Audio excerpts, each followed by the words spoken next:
And here are the crypto top headlines. First up, New York sues crypto firms for alleged $1 billion fraud, cites SBF hedge fund bet. Next, Coinbase's European regulatory hub, Ireland takes center stage. Also, SEC drops charges, Ripple's Garlinghouse and Larsen vindicated in landmark case. Plus, Bitcoin surges above $30,000 after a wild week for crypto investors. Welcome to Crypto Top Headlines, where there's no clickbait thumbnails or titles and no speeches on my opinions, just bringing crypto's news to you. We are a new channel here on YouTube and would greatly appreciate it if you would click on the like and subscribe buttons as well as the notification bell. It does help support the channel, so thank you in advance for doing so. Now, on to these headlines. Our first top headline, New York sues crypto firms for alleged $1 billion fraud, cites SBF hedge fund bet.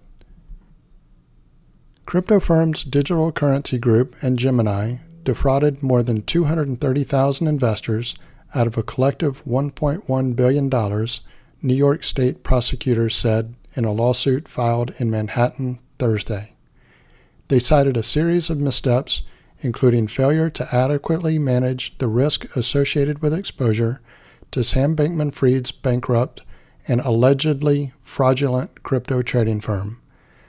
To perpetrate the alleged fraud, Digital Currency Group and its subsidiaries and affiliates, including Genesis Global Capital and Genesis, lied to investors, created false financial documents, and withheld information from creditors, prosecutors alleged.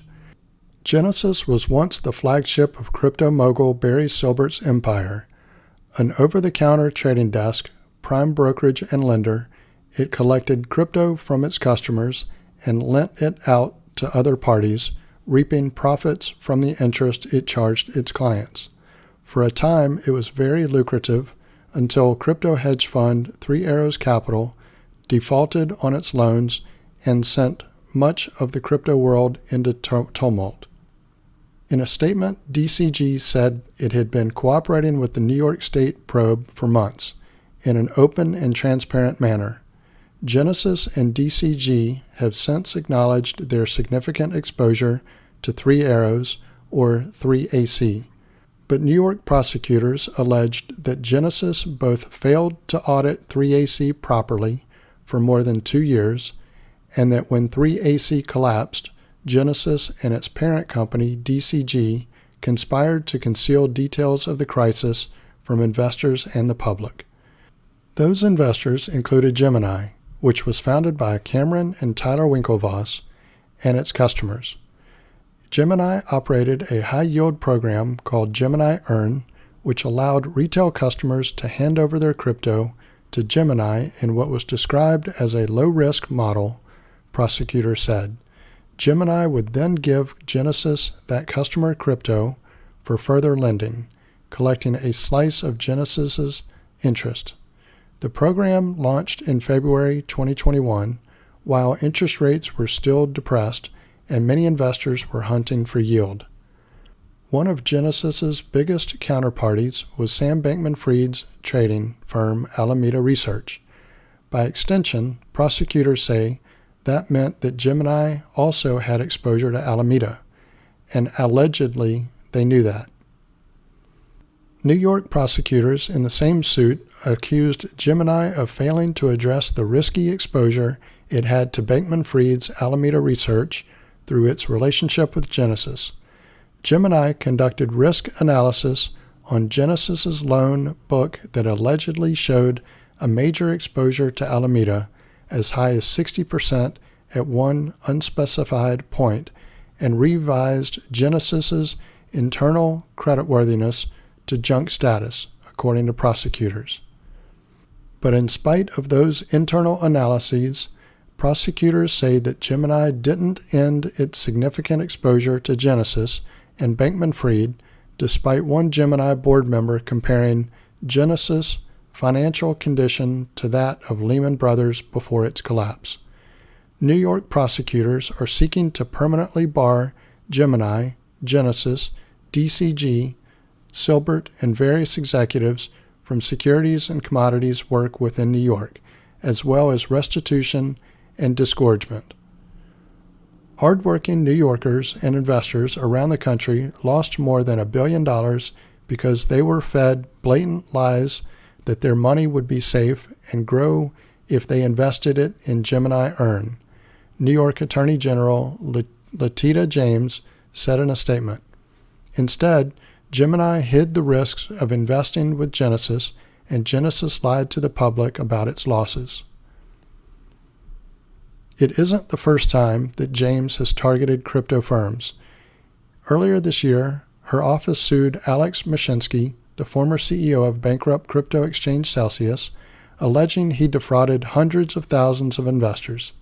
Mashinsky was charged by federal prosecutors with fraud in July and faces prison if convicted. We fully intend to fight the claims and look forward to being vindicated in this case, DCG said. I am shocked by the baseless allegations in the Attorney General's complaint and intend to fight these claims in court. Honesty and integrity have always been my guiding principles, DCG CEO Barry Silbert said in a statement. We wholly disagree with the New York AG's decision to also sue Gemini. Gemini said in a statement on X, formerly known as Twitter, blaming a victim for being defrauded and lied to makes no sense, and we look forward to defending ourselves against this inconsistent position.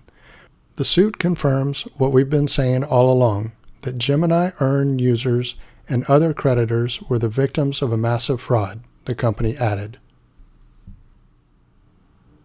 Our next top headline, Coinbase's European regulatory hub, Ireland takes center stage.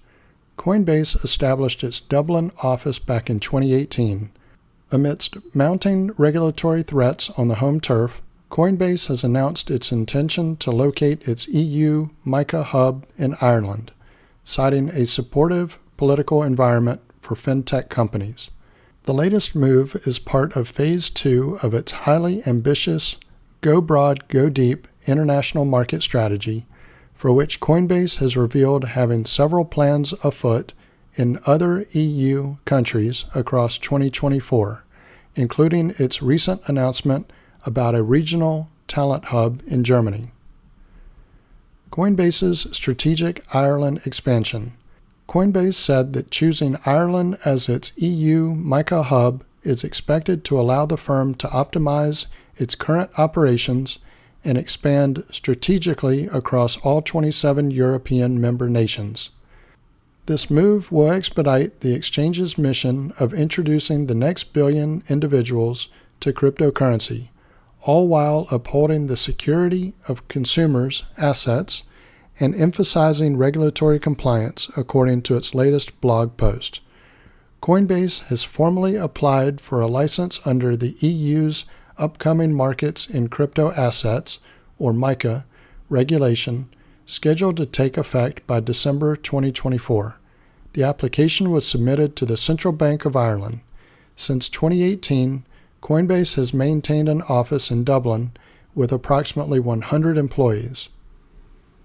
Upon approval, the crypto exchange will obtain a comprehensive MiCA license in Ireland, facilitating the extension of its services to Germany, France, Italy, the Netherlands, and various other EU nations through a passport mechanism.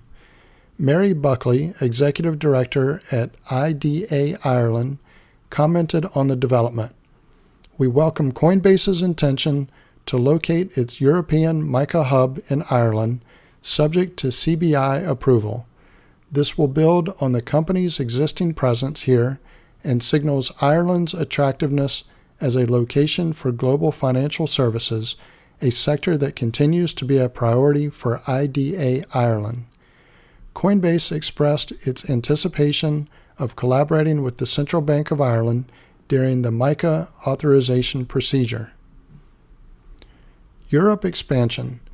Coinbase was sued by the U.S. Securities and Exchange Commission in June. The financial regulator had accused the exchange of functioning illegally as a national securities exchange, broker, and clearing agency without registering. This prompted Coinbase to ramp up its expansion efforts, with Europe being one of the top destinations. The crypto exchange has been eyeing European service offerings for quite some time. Reports indicate that Coinbase has been collaborating with the Austrian cryptocurrency exchange and trading platform Bitpanda to establish connections with European banks. Our next top headline: SEC drops charges, Ripple's Garlinghouse and Larsen vindicated in landmark case. SEC clears Ripple's CEO and executive chairman of all allegations in securities violation case. In a landmark decision, the U.S. Securities and Exchange Commission has cleared Ripple's CEO Brad Garlinghouse and executive chairman Chris Larsen of all baseless allegations in a long-standing securities violation case. This development marks a significant victory for Ripple after enduring nearly 3 years of intense regulatory scrutiny. The SEC's decision to dismiss charges signifies a pivotal moment in the ongoing dispute between the cryptocurrency industry and the regulatory authority. This legal battle has been closely watched as it sets a precedent in defining what constitutes security in digital assets. Ripple triumphs in SEC legal battle. The allegations against Garlinghouse and Larsen, initially filed in December 2020, asserted that the digital asset XRP distributions should have been registered as a security. The court's ruling in July 2023 declared that XRP itself is not a security, a verdict that gave Ripple a significant victory. The SEC and Ripple have expressed their intentions to meet and discuss a potential briefing schedule regarding the pending issue in the case, specifically concerning the appropriate remedies for Ripple's Section 5 violations related to its institutional sales of XRP. Ripple responded to the filing describing the original pursuit by the SEC as absurd theatrics and characterizing this development as a surrender. Brad Garlinghouse has expressed relief after nearly 3 years of battling baseless allegations. He criticized the SEC for seemingly diverting its attention from criminal activities on offshore exchanges to target individuals and a company working towards building a regulated business within the United States. Simultaneously, Executive Chairman Chris Larsen expressed his sense of vindication, emphasizing the personal toll this lawsuit took on both individuals. He raised pertinent questions about the origin and motivation behind the SEC's legal pursuit, highlighting what he perceived as an abuse of power. Ripple's impact on the crypto industry. Despite this victory, Ripple's pursuit of sound crypto regulation within the United States is far from over. The company continues to actively dialogue with policymakers and regulators worldwide, aiming to foster responsible innovation within the digital assets industry. This legal development has implications not only for Ripple, but for the broader cryptocurrency industry as well. Under Chair Gary Gensler's leadership, the SEC has been striving to establish a clear regulatory framework for cryptocurrencies. However, this case demonstrates the complexity and challenges in classifying various digital assets as securities, a matter that is far from settled. Meanwhile, Catherine Kirkpatrick, the Chief Legal Officer for CBOE Digital, has speculated in a post on X that the SEC may have dismissed the cases against the individual defendants as a legal tactic. She suggested that this move allows them to appeal the Ripple decision much sooner, as opposed to waiting until the conclusion of the trial, which would have been in late spring. Our next top headline: Bitcoin surges above $30,000 after a wild week for crypto investors.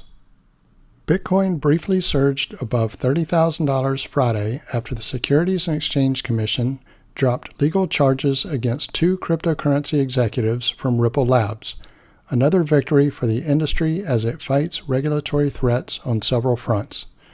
The rise in Bitcoin, which jumped 5% over the last day, pushed it above the $30,000 marker for the first time since August.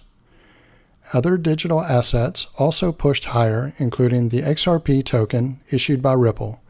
Year to date, Bitcoin has rallied more than 80%. The rally punctuated the end of a volatile week for crypto investors who found reasons to cheer a series of legal developments, market chatter, and rumors involving the SEC, which is attempting a widespread crackdown on the crypto industry.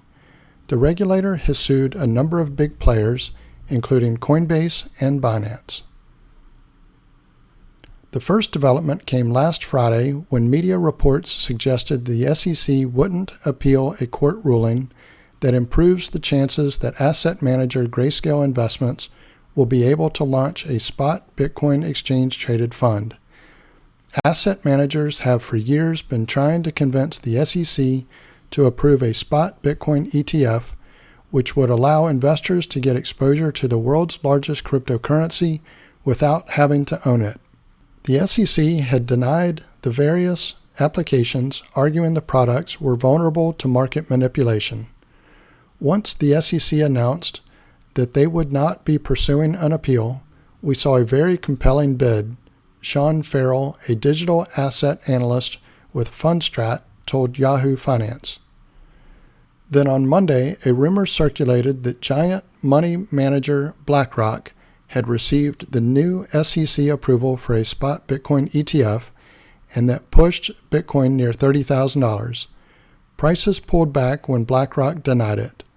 The SEC is still considering applications from BlackRock, Grayscale, and a number of other asset managers.